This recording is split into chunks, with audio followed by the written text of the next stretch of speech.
नमस्कार। रोज की तरह एक बार फिर आज मैं हाजिर हूं कुंभ की चर्चा लेकर। भारतीय संस्कृति और धार्मिक परंपराओं का अद्वितीय पर्व है कुंभ। इसका इतिहास हजारों साल पुराना है। जीसस के जन्म के 10,000 साल पहले से इसके होने के प्रमाण मिलते हैं। यानी 10,000 BC से इसके होने के ये होता था, इसके होने के प्रमाण प्राप्त होते हैं। और ये पर्व विशेष रूप से प्रयागराज में आयोजित महाकुंभ के रूप में सारे विश्व में अत्यंत प्रसिद्ध है, जहां हर 12 साल में विशेष ज्योतिषीय संयोग के आधार पर लाखों श्रद्धालु संगम में स्नान करने आते हैं। अब ये ज्योतिषीय संयोग क्या है? मकर राशि में सूर्य देव आ जाएं, वृष राशि में बृहस्पति गोचर कर रहे हों और माघ मास में विधुक क्षय हो गया हो। विधुक क्षय का मतलब विधु माने चंद्रमा, क्षय माने क्षरण। विधु का क्षरण कब होता है? जब चंद्रमा और सूर्य एक साथ आ जाते हैं। तो जब कोई भी प्लैनेट सूर्य के पास आता है तो वो प्लैनेट अस्त हो जाता है। यानी सूर्य इतना महाप्रकाश है तो उसके निकट आते ही सब, ये कोई ऐसा नहीं होता होगा कि आपने खटाक से बटन दबाया और तय से वो बिल्कुल कुंभ घटित हो गया और सब वाइब्रेशंस निकलने लगी। It's not so, it's not so. अब वहाँ क्या है? गंगा है, यमुना है, सरस्वती है। तो गंगा यमुना तो दिख रही हैं और सरस्वती वो धर्माचार्यों के, विद्वानों की विचारधारा है जो साक्षात होकर, जीवित होकर सरस्वती बनकर वहाँ बैठती है। तो गंगा यमुना और सरस्वती का संगम, इसीलिए उसे गंगा यमुना सरस्वती का संगम कहा जाता है। तो हर 12वें साल, 12 वर्ष में बृहस्पति अपना एक चक्र पूरा कर लेता है। यानी मकर में सूर्य की गति हो, बृहस्पति वृषभ राशि में हो और अमावस्या की तिथि हो। अब इसकी शुरुआत थोड़ा पहले से हो जाती है और थोड़ा बाद तक चलती है। यानी मकर संक्रांति से शुरुआत हो गई और 26 और शिवरात्रि तक चली गई।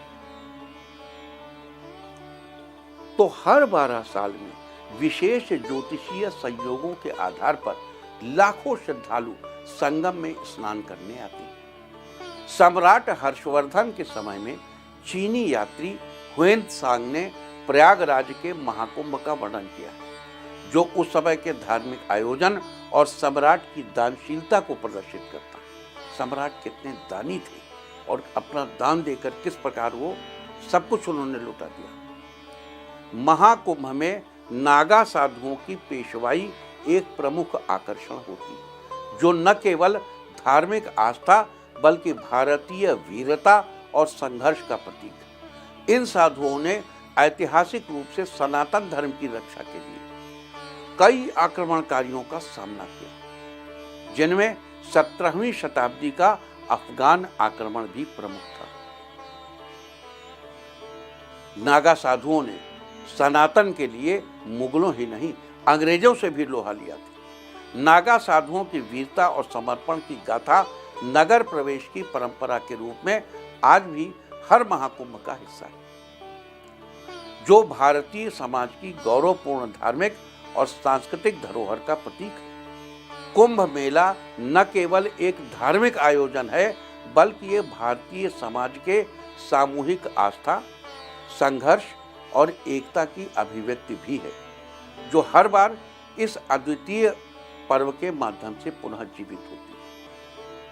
अगर हम कुंभ के इतिहास पर दृष्टि डालें तो हमें पता चलेगा कि हुएन त्सांग ने कुंभ के अवसर पर प्रयाग में आयोजित महासम्मेलन का वर्णन किया है, जिसमें स्वयं सम्राट हर्षवर्धन भी शामिल हुए थे। और ये विवरण बड़ा रुचिकर है।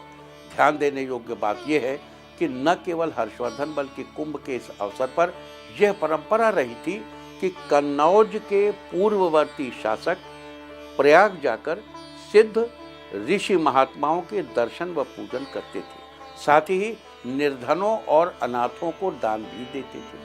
तीर्थराज प्रयाग के विस्तृत क्षेत्र में यज्ञ मंडपों की स्थापना की गई थी और अपार जनसमूह महाकुंभ के आयोजन में उपस्थित था। पूरे देश के महंत, ब्राह्मण, विद्वान, अनाथ आदि को आमंत्रित किया गया और उनके ठहरने व अन्य सुविधाओं का प्रबंध किया गया था। पूजा, चढ़ावा, दान आदि की सामग्री से सैकड़ों पर्णकुटी भरी हुई थी। तो ह्वेनसांग लिखते हैं कि 1 महीने तक प्रतिदिन दीन दुखियों को दान देने का सिलसिला चलता रहा और यह दान इतना अधिक था कि राजकोष खाली हो गया। जब सम्राट के पास दान करने के लिए कुछ भी नहीं बचा तो उन्होंने अपने मुकुट की मणि निकालकर वो भी दान कर दी। अपने शरीर पर पहने गए गहनों और मूल्यवान वस्त्रों को भी उन्होंने उठाकर दान कर दिया। अब जब दान की बात हुई तो दान एक अत्यंत महत्वपूर्ण एलिमेंट है। दान के द्वारा आप रोगों का निवारण कर सकते हैं। दान के द्वारा आप देखो, 2-3 तरह के लोग हैं। एक धन से वंचित लोग हैं, वो लोग जो प्रयास करके भी धन अर्जित नहीं कर पाते। एक वो लोग हैं जो साधु प्रवृत्ति में हैं, जिनको धन की कोई चिंता ही नहीं, धन आवे ना आवे, हरि का भजन चल रहा है। और एक वो लोग हैं जिन्होंने बड़ी मेहनत से बड़ा धन एकत्र कर लिया लेकिन स्वास्थ्य ठीक नहीं। उस स्थिति के लिए दान की महिमा का वर्णन किया जाता है। किसको क्या दान करना चाहिए? यहां एक बात याद दिला दूं कि जो आपके भाग्य का मालिक है, कृपा पूर्वक भूलकर कभी भी उसे दान नहीं करिए। अपनी जन्मपत्रिका को देखिए, ना मालूम हो तो पास के किसी पंडित से पूछ लीजिए। उदाहरण के लिए मेष राशि अगर आपकी मेष लग्न है तो 1, 2, 3, 4, 5, 6, 7, 8, 9 जन्मपत्रिका में 9वां घर भाग्य का है, यानी बृहस्पति का है। तो बृहस्पति से रिलेटेड कुछ भी आपको दान नहीं करना चाहिए। अब बृहस्पति से रिलेटेड क्या है? हल्दी बृहस्पति से रिलेटेड, केसर बृहस्पति से रिलेटेड, सोना, स्वर्ण नहीं दान करना चाहिए, सोना नहीं दान करिए आप। तो दान करते समय उन चीजों को जो आपके भाग्य से संबंध रखती है। फिर दूसरा ऑप्शन है आपके शरीर से संबंध रखती है और तीसरा ऑप्शन है आपके 5वें स्थान से संबंध रखती है। इन चीजों का दान अवॉइड करना चाहिए। भाग्य से संबंधित चीजों का दान कभी भी नहीं करना चाहिए। लग्न से संबंधित चीजों का दान मुसीबत होने पर करना चाहिए, यानी बहुत आवश्यकता होने पर करना चाहिए। और 5वें स्थान से संबंधित चीजों का दान भी ऐसी ही अवस्था में, कोई मुसीबत आ जाने पर ही करना चाहिए, वरना अवॉइड करना चाहिए। और इसको सीधी भाषा में बोलें तो नवमेश, लग्नेश, पंचमेश और नवमेश, जिनमें टॉप प्रायोरिटी गोज टू नवमेश। तो जो 9वें घर का मालिक है उसका दान आपको कभी नहीं करना है, इसको ध्यान रखिए। तो आप नोट ही कर लीजिए कि किस राशि वाले को क्या दान नहीं करना चाहिए। मेष राशि वालों को सोना और हल्दी दान नहीं करना चाहिए। मेष लग्न वालों, जिनकी मेष लग्न हो। वृष लग्न वालों को लोहा, काले तिल, काली उड़द, सरसों का तेल, लोहा, काले तिल, काली उड़द, सरसों का तेल, ये दान नहीं करना चाहिए। मिथुन राशि वालों को भी लोहा, कोयला दान नहीं करना चाहिए। कर्क राशि वालों को सोना और हल्दी दान नहीं करनी चाहिए। केसर भी दान नहीं करनी चाहिए कर्क राशि वालों। सिंह राशि वालों को तांबा, ब्लड, जो रक्तदान करते हैं, तांबे के अलावा ये जो मूंगा होता है, मूंगा, तांबा, मूंगा और ब्लड, ये नहीं देना चाहिए किसी को। कन्या लग्न वालों को परफ्यूम दान नहीं करना चाहिए। तुला लग्न वालों को स्टेशनरी के आइटम दान नहीं करनी चाहिए। वृश्चिक लग्न वालों को दूध, पानी और चावल दान नहीं करना चाहिए। धनु लग्न वालों को गेहूं, तांबा, माणिक्य, सफेद नमक, शिलाजीत और शिरोवस्त्र यानी टोपी या सर पे पहनाने की पगड़ी दान नहीं करनी चाहिए। मकर लग्न वालों को हरी दाल, हरी मूंग और हरे रंग की कोई भी चीज, ग्रीन कलर की कोई भी चीज दान नहीं करनी चाहिए। हरी मूंग की दाल नहीं दान करनी चाहिए, फिटकरी नहीं दान करनी चाहिए, दंत मंजन नहीं दान करना चाहिए। कुंभ लग्न वालों को चमकीला नीला रंग, चमकीले नीले रंग से बनी कोई चीज दान नहीं करनी चाहिए, सुगंध दान नहीं करनी चाहिए, स्त्री दान नहीं करनी चाहिए, गाय दान नहीं करनी चाहिए। देखो अब यहाँ स्त्री और कन्या में फर्क है। कन्या दान कर सकते हैं आप, लेकिन स्त्री जो स्त्री के भाव में हो वो दान नहीं कर सकते।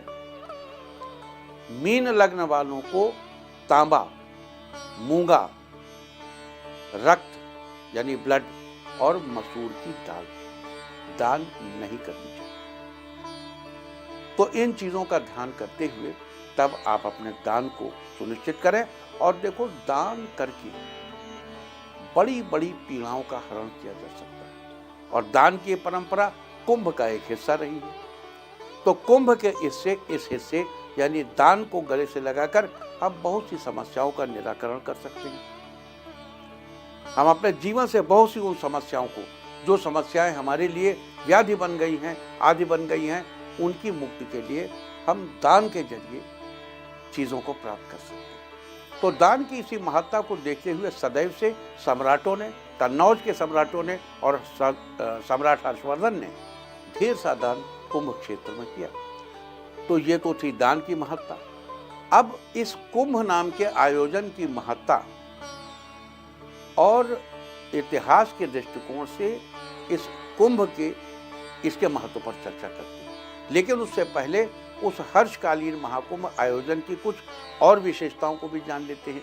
जैसा कि सभी जानते हैं, महाकुंभ पर्व हर 12 साल में एक बार होता है, जबकि अर्ध कुंभ हर 6 साल के अंतराल में आयोजित होता है। प्रयाग, हरिद्वार, उज्जैन, नासिक आदि स्थानों पर इन बड़े अवसरों पर प्राचीन काल से ही बड़े मेले लगते आए हैं। यदि ज्योतिषीय दृष्टिकोण से देखा जाए तो पूर्ण कुंभ पर्व का विशेष महत्व है। जब बृहस्पति मेष राशि में तथा सूर्य तथा चंद्रमा मकर राशि में होते हैं तो उस नक्षत्र योग में पूर्ण कुंभ आयोजित होता है। स्वाभाविक रूप से हर वर्ष माघ के महीने में सूर्य और चंद्रमा मकर राशि में होते हैं, लेकिन बृहस्पति का मेष राशि पर आना 12 साल में एक बार ही होता है। तभी महाकुंभ महापर्व का आयोजन होता है। इसके अतिरिक्त कई ग्रहों और नक्षत्रों की स्थिति आदि के आधार पर विशेष योग भी बनते हैं। उसी विशेष ग्रहों का संयोग हर्षकालीन महाकुंभ में था। वही संयोग इस वर्ष 2025 के प्रयाग महाकुंभ में भी बना है।